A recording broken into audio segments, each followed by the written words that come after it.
ಮಿತ್ರರೇ ನಮಸ್ಕಾರ.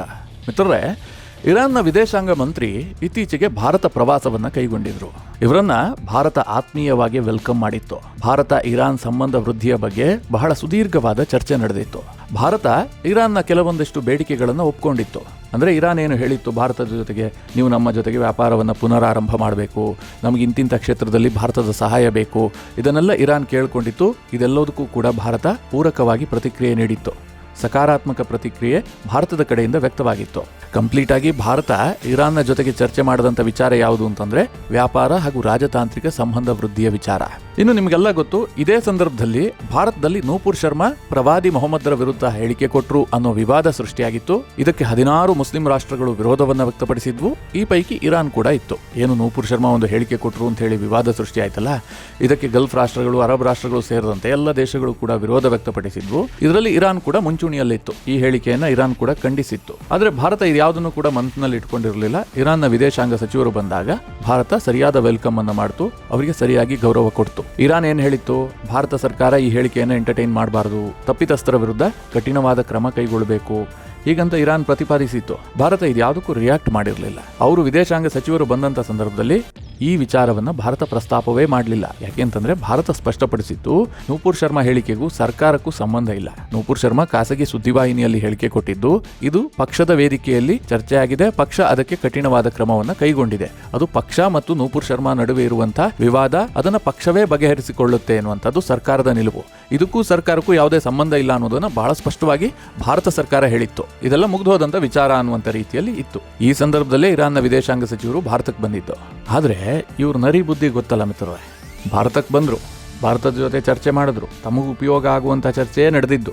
ತಮಗೇ ಬೇಕಾಗಿರೋದು ಭಾರತದ ಸಂಬಂಧ ವೃದ್ಧಿ, ಇರಾನ್ಗೆ ಬೇಕಾಗಿರೋದು. ಆದ್ರೆ ಅವರು ಅಲ್ಲಿ ಹೋಗಿ ಏನ್ ಸ್ಟೇಟ್ಮೆಂಟ್ ಕೊಟ್ರು ಗೊತ್ತಾ, ಭಾರತದ ನಡುವೆ ನಾನು ಇಂತಿಂತ ವಿಚಾರವನ್ನ ಚರ್ಚೆ ಮಾಡಿದ್ದೀನಿ, ಭಾರತ ಇದೆಲ್ಲ ವಿಚಾರಗಳಿಗೆ ಒಪ್ಕೊಂಡಿದೆ, ಹೀಗಂತ ಚರ್ಚೆಯೇ ಆಗದ ಒಂದು ವಿಚಾರವನ್ನ ಇರಾನ್ ಪ್ರಸ್ತಾಪ ಮಾಡಿತು. ಒಂದು ರಿಟರ್ನ್ ಸ್ಟೇಟ್ಮೆಂಟ್ ಕೂಡ ಹೊರಡಿಸಿತು, ತನ್ನ ಸರ್ಕಾರಿ ವೆಬ್ಸೈಟ್ ನಲ್ಲಿ ಈ ಬಗ್ಗೆ ಬಿಂಬಿಸಿತು. ಅಂದ್ರೆ ಭಾರತಕ್ಕೆ ಬಂದು ನಾನೊಂದು ಬಾಸ್ ಅನ್ನುವ ರೀತಿಯಲ್ಲಿ ಇರಾನ್ ಬಿಂಬಿಸಿಕೊಳ್ತು.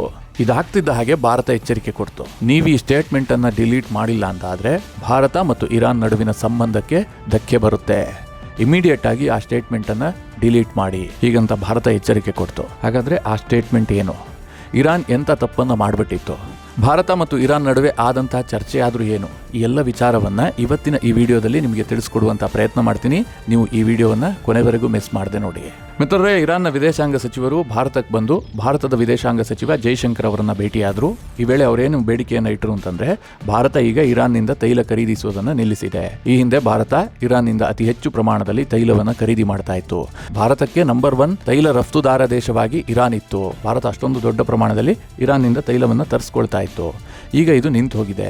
ಇದನ್ನ ಪುನರಾರಂಭ ಮಾಡೋದಕ್ಕೆ ಭಾರತ ಪ್ರಯತ್ನ ಪಡಬೇಕು, ನಮಗೆ ಆ ರೀತಿಯ ಸಹಕಾರ ಭಾರತದಿಂದ ಬೇಕು ಅಂತ ಅವರು ಬೇಡಿಕೆ ಸಲ್ಲಿಸಿದ್ರು. ಯಾಕೆ ಭಾರತ ಇರಾನ್ನಿಂದ ತೈಲ ಖರೀದಿ ನಿಲ್ಲಿಸಿದೆ ಅನ್ನುವಂಥದ್ದು ನಿಮಗೆಲ್ಲ ಗೊತ್ತಿರೋ ವಿಚಾರ. ಅಮೆರಿಕ ಇರಾನ್ ಮೇಲೆ ಆರ್ಥಿಕ ನಿರ್ಬಂಧ ವಿಧಿಸಿತು, ತೈಲ ಖರೀದಿಯ ಮೇಲೆ ನಿರ್ಬಂಧ ವಿಧಿಸಿತ್ತು. ಜೊತೆಗೆ ಇರಾನ್ ಕಪ್ಪು ಪಟ್ಟಿಯಲ್ಲಿರುವಂತಹ ದೇಶ. ಈ ಎಲ್ಲ ಕಾರಣದಿಂದ ಇರಾನ್ ಜೊತೆಗೆ ವ್ಯಾಪಾರ ಸಂಬಂಧ ನಿಂತು ಹೋಗಿದೆ. ಈಗ ಇರಾನ್ ಏನ್ ಬೇಡಿಕೆ ಸಲ್ಲಿಸ್ತು ಅಂತಂದ್ರೆ, ಮತ್ತೆ ಶುರು ಮಾಡಬೇಕು, ಉಭಯ ದೇಶಗಳ ನಡುವೆ ವ್ಯಾಪಾರ ಸಂಬಂಧ ವೃದ್ಧಿ ಆಗಬೇಕು ಅಂತ. ಜೊತೆಗೆ ಉಕ್ರೇನ್, ಅಫ್ಘಾನಿಸ್ತಾನ ವಿಚಾರವೂ ಕೂಡ ಚರ್ಚೆ ಆಯಿತು. ಇದೆಲ್ಲ ವಿಚಾರ ಭಾರತದ ವಿದೇಶಾಂಗ ಸಚಿವ ಜೈಶಂಕರ್ ಜೊತೆಗೆ ಚರ್ಚೆ ಮಾಡಿದ್ರು. ಇದೆಲ್ಲ ಆಗ್ತಿದ್ದ ಹಾಗೆ ಇರಾನ್ನ ವಿದೇಶಾಂಗ ಸಚಿವರಿಗೆ ಭಾರತದ ಪ್ರಧಾನಿ ನರೇಂದ್ರ ಮೋದಿ ಅವರ ಭೇಟಿಗೂ ಕೂಡ ಅವಕಾಶ ಕೊಡಲಾಯಿತು. ಪರ್ಸನಲ್ ಮೀಟಿಂಗ್ಗೆ ಅವಕಾಶ ಕಲ್ಪಿಸಲಾಯಿತು.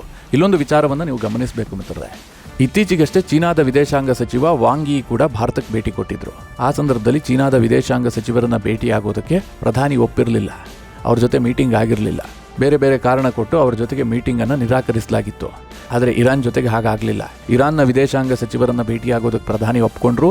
ಇಬ್ಬರ ನಡುವೆ ಚರ್ಚೆ ಆಯಿತು. ಈ ವೇಳೆ ಇರಾನ್ನ ಅಧ್ಯಕ್ಷರಿಗೆ ತಮ್ಮ ಶುಭಾಶಯವನ್ನ ತಿಳಿಸುವಂತೆ ಪ್ರಧಾನಿ ಹೇಳಿದ್ರು. ಹಾಗೂ ಅಧ್ಯಕ್ಷರನ್ನ ಶೀಘ್ರವಾಗಿ ಭೇಟಿಯಾಗಲು ಇಚ್ಛಿಸ್ತೇನೆ ಅಂತ ಹೇಳಿ ಪ್ರಧಾನಿಯೂ ಕೂಡ ಹೇಳಿಕೆ ಕೊಟ್ಟರು. ಅಂದ್ರೆ ಇದೆಲ್ಲ ಕಾಮನ್ ಆಗಿ ಮೀಟಿಂಗ್ ಆಗುವಂತದ್ದು, ಸಹಜವಾಗಿ ಈ ರೀತಿಯ ಚರ್ಚೆ ಆಗುತ್ತೆ.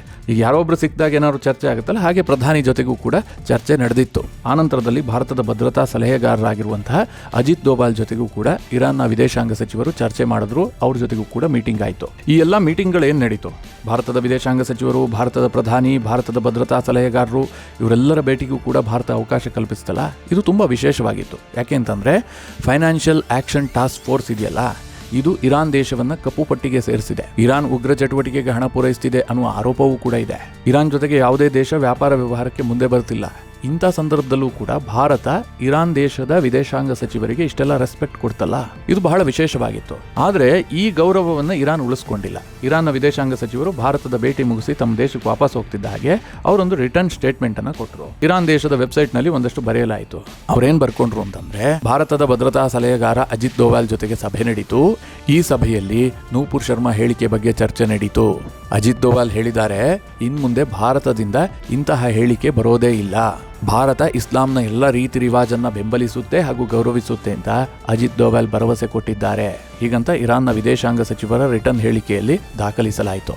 ಇದು ಭಾರತವನ್ನ ಕೆರಳಿ ಕೆಂಡ ಆಗುವ ಹಾಗೆ ಮಾಡಿತು. ಯಾಕೆಂತಂದ್ರೆ ಅಲ್ಲಿ ಮೀಟಿಂಗ್ ಅಲ್ಲಿ ಆ ವಿಚಾರ ಚರ್ಚೆ ಆಗಿದ್ರೆ ಭಾರತ ಏನು ಸಿಟ್ಟಾಗ್ತಿರ್ಲಿಲ್ಲ. ಹೌದು, ಚರ್ಚೆ ಆಗಿದೆ, ಅದನ್ನ ಅವ್ರು ಬರ್ಕೊಂಡಿದ್ದಾರೆ, ಅದರಲ್ಲಿ ತಪ್ಪೇನು ಅಂತ. ಆದ್ರೆ ಈ ವಿಚಾರವನ್ನ ಭಾರತ ಈ ಮೀಟಿಂಗ್ ನಿಂದ ಹೊರಗಿಟ್ಟಿತ್ತು. ಯಾವ ಕಾರಣಕ್ಕೂ ಕೂಡ ಇದು ಚರ್ಚೆ ಆಗಬಾರ್ದು ಅಂತ ಮೊದಲೇ ಸ್ಪಷ್ಟಪಡಿಸಿತ್ತು. ಯಾಕೆಂತಂದ್ರೆ ನೂಪುರ್ ಶರ್ಮಾ ಹೇಳಿಕೆ ಖಾಸಗಿ ವಾಹಿನಿಯಲ್ಲಿ ಕೊಟ್ಟಿರುವಂತಹದ್ದು. ಇದು ಪಕ್ಷದ ಚೌಕಟ್ಟಿನಲ್ಲಿ ಇದೆ. ಇದನ್ನ ಪಕ್ಷವೇ ಇತ್ಯರ್ಥ ಮಾಡಿದೆ. ಇದಕ್ಕೂ ಭಾರತ ಸರ್ಕಾರಕ್ಕೂ ಯಾವುದೇ ಸಂಬಂಧ ಇಲ್ಲ. ಸರ್ಕಾರದ ಮಟ್ಟದಲ್ಲಿ ಇದರ ಚರ್ಚೆ ನಡೆಯುವಂತಿಲ್ಲ ಅಂತ ಭಾರತ ಮೊದಲೇ ಸ್ಪಷ್ಟಪಡಿಸಿತ್ತು.